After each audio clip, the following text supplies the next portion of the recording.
দিনী ভাইরা আমার, আপনি কি চান বিশাল দুটি পর্বতের মতো নেকি অর্জন করতে? তবে কোন মৃত ব্যক্তির জানাজা ও দফন কাজে শরীক হন।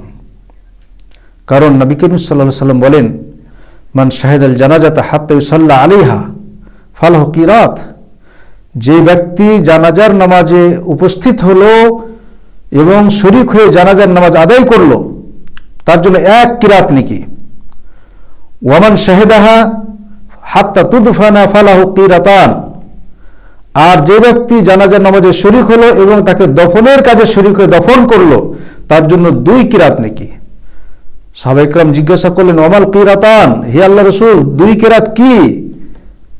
নবী করিম সাল্লাল্লাহু আলাইহি ওয়াসাল্লাম বললেন, মিসলুল জাবালাইনিল আযীমাতাইন আযীমাইন,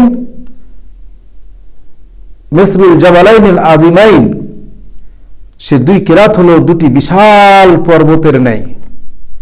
অর্থাৎ জানাজা এবং দফন কাজে শরীক হলে আপনি 2 বিশাল পর্বত এবং পাহাড়ের মতো নেকি অর্জন করতে পারবেন।